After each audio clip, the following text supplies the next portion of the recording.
If you're a woman going through a divorce and you are just tired, you're tired of being told it's your fault, you're tired of being made the bad one, you're tired of believing that you've ruined your life and your kids' lives, then Becoming You Again, this podcast is for you. This is the podcast where you learn to step into your power as a woman in this world, where you learn to reconnect with your wholeness, your integrity, and you bring into alignment your brain, your body, and your intuition. You learn to trust yourself again. You are listening to Becoming You Again, episode number 208, and I am your host, Karen Nelson. Welcome to Becoming You Again, the podcast where you learn to step into your power as a woman in this world, where you learn to reconnect to your wholeness, your integrity, and bring into alignment your brain, your body, and your intuition after divorce. This is the podcast where you learn to trust yourself again and move forward toward a life that you truly want. You are listening to Becoming You Again, and I am your host, Karen Nelson. Welcome back to the podcast, my lovely, lovely ladies. I'm so glad you're here. As always, you know me. I love this podcast. This podcast is one of the favorite things that I do besides working one-on-one with clients. But this podcast is so much fun because I get to talk about all kinds of things, and it's truly one of the joys that I get to do on a weekly basis. So I'm so glad when you come back. I'm so grateful that you're here. Today I'm going to be talking about self-care, and I think this is a pretty important topic. And I say that about literally all of my topics because I do think they're all important. But I think this one especially, we get confused a lot of times about all the different kinds of self-care are out there. And sometimes it can just be like this added thing to our to-do list that we feel like we're just not measuring up when we don't fit it in.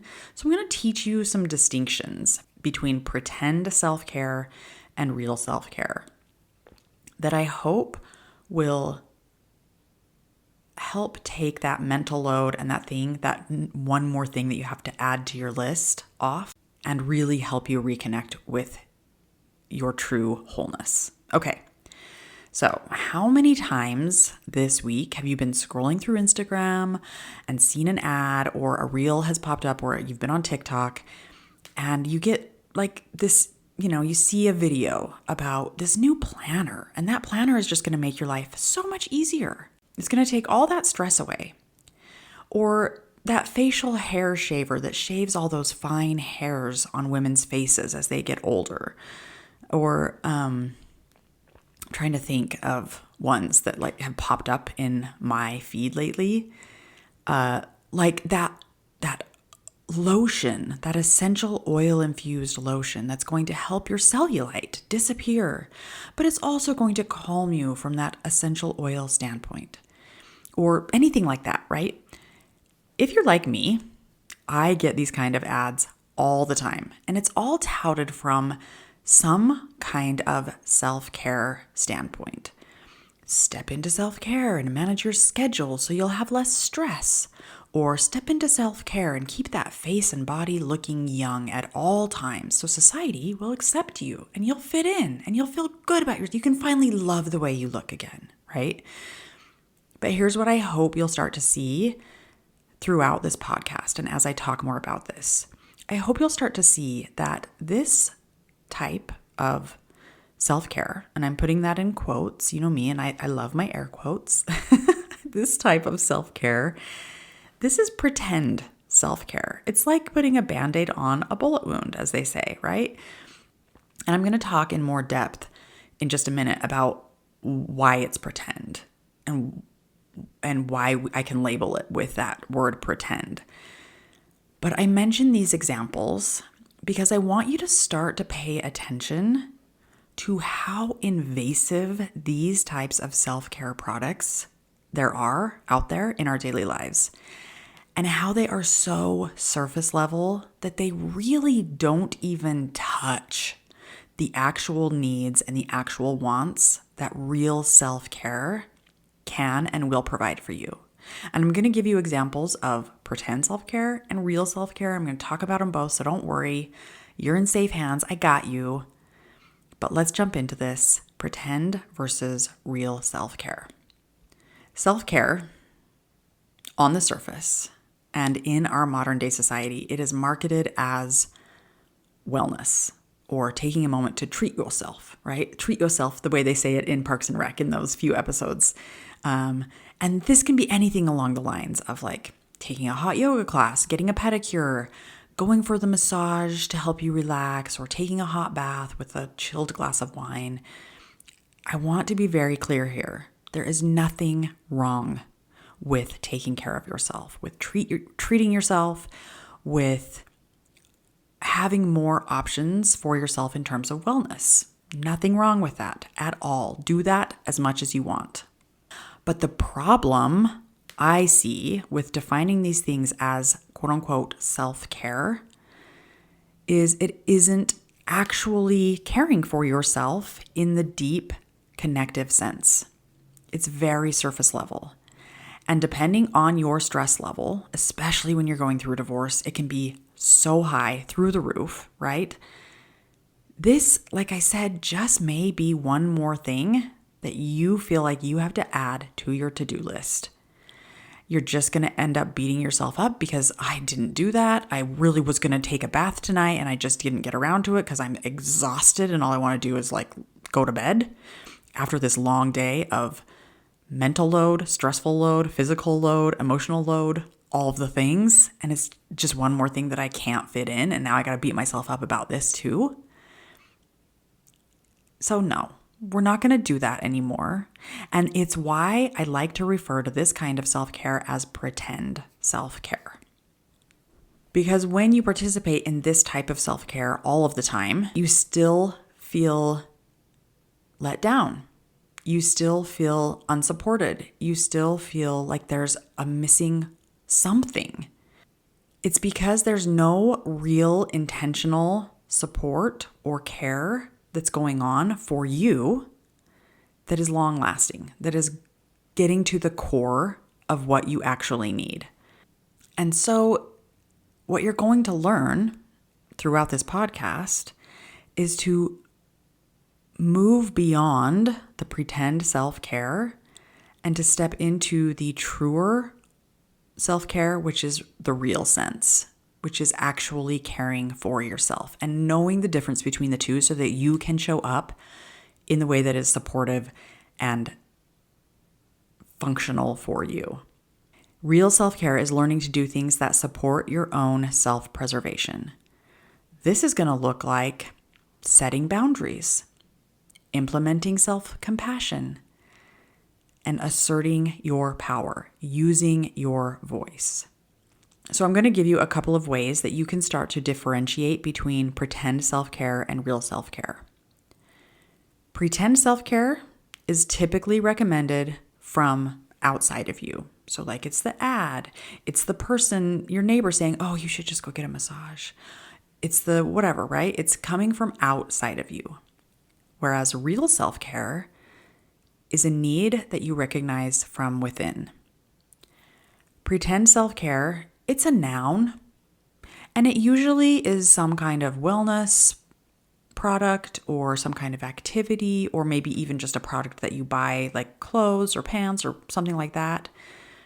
Real self-care, that is a verb, and it is made up of decisions based on your self-trust and your intuition. Pretend self-care, it actually doesn't do anything to change your relationships, and it often will leave you feeling resentful, it will leave you feeling neglected, it will leave you feeling used in the long term. And real self-care actually can help change your relationships. It actually can help you feel the power in your own life to get your needs met while supporting you through the process. So here's some really good examples of real self-care. I already mentioned a couple, but I'm going to mention a couple more. Setting boundaries. And I'm going to have an episode coming up in, I'm not sure when, but it's in the works, of some really great ways of setting boundaries. I do have a few other episodes that if you don't know what an actual boundary is for yourself, go listen to those Go listen to those episodes because it's very important, I think, for you to understand what a boundary actually is and how to use them to your own benefit. So setting boundaries for yourself and for others, huge. That is real self-care. Letting go of guilt, huge self-care. Having self-compassion. We want to treat ourselves with kindness and love and support and give ourselves grace. And when we do this, we are showing up with true self-care. And asserting your power. That can look so many different ways. That can mean taking up space. That can mean using your voice. That can mean saying no when you typically would say yes. That can mean letting go of people pleasing. Asserting your power comes in so many different forms. And when you know those forms and you're able to step into that, that is real self-care. When you learn how to do these types of things, that's where the real support of yourself comes in. You trust yourself to handle whatever situation you experience because you know that you will give yourself the support and the care that you need in those moments. That's what self-care truly, truly is. So you can continue to participate in pretend self-care forever, for as long as you want. That's totally fine. But just know that it is not going to give you the actual support and care that you internally, emotionally, mentally need in moments throughout your life. Do you know how to set real boundaries for yourself? And if you do you follow through with those boundaries when someone crosses it, or even when you cross your own boundary? Do you know how to diffuse guilt when it shows up? Do you allow yourself to turn the volume on guilt down, or do you let it kind of rule your life and make decisions from feeling guilt? Do you know how to have self-compassion? Do you know what that means? Do you know what that looks like? Do you know how to speak kindly to yourself, even when things are hard, even when things are challenging, even when you've made a mistake?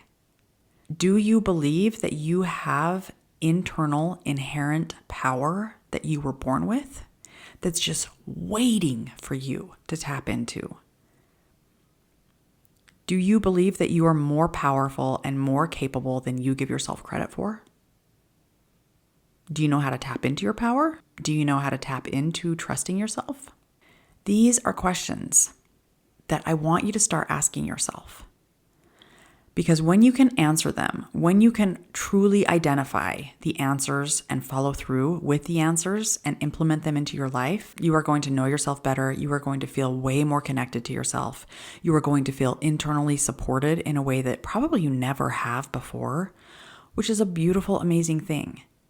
The reality is, answering those questions that I just asked you for yourself means that you are reconnecting to you. You are reconnecting to having your brain, your body, and your intuition all pointed in the same direction. And that creates wholeness, that creates connectivity, that creates an internal guide that is supportive and loving for you and your life and the direction that you want to be headed. And the reality is that your answers to those questions probably are going to look different than mine because we are different people. And we have different directions and we have different realities and we have different values and we have different priorities, and that's fine. It's all good. So I want you to ask yourself those questions. Rewind it if you need to, go back, write them down, ask yourself those questions and figure out what each one means to you, what each one looks like to you. The more willing you are to get to know yourself, the better off you will be when it comes to supporting yourself with real self-care. Real self-care is all about intentional, individual support. Doesn't mean you have to live your life without other people, without relationships, but real self-care is knowing that I can support myself internally when I need it, and I don't have to look to outside sources to try and fill that hole. So go answer those questions, figure out what real self-care looks like for you. All right, my friends, that is what I have for you today. Thank you for being here. As always, I will be back next week. Hi friend, I'm so glad you're here and thanks for listening. I wanted to let you know that if you're wanting more, a way to make deeper, more lasting change, then working one-on-one with me as your coach may be exactly what you need. Together, we'll take everything you're learning in the podcast and implement it in your life with weekly coaching, real-life practice, and practical guidance. To learn more about how to work with me one-on-one, go to KarenNelsonCoaching.com. That's www.KarenNelsonCoaching.com. Thanks for listening. If this podcast agreed with you in any way, please take a minute to follow and give me a rating wherever you listen to podcasts. And for more details about how I can help you live an even better life than when you were married, make sure and check out the full show notes by clicking the link in the description.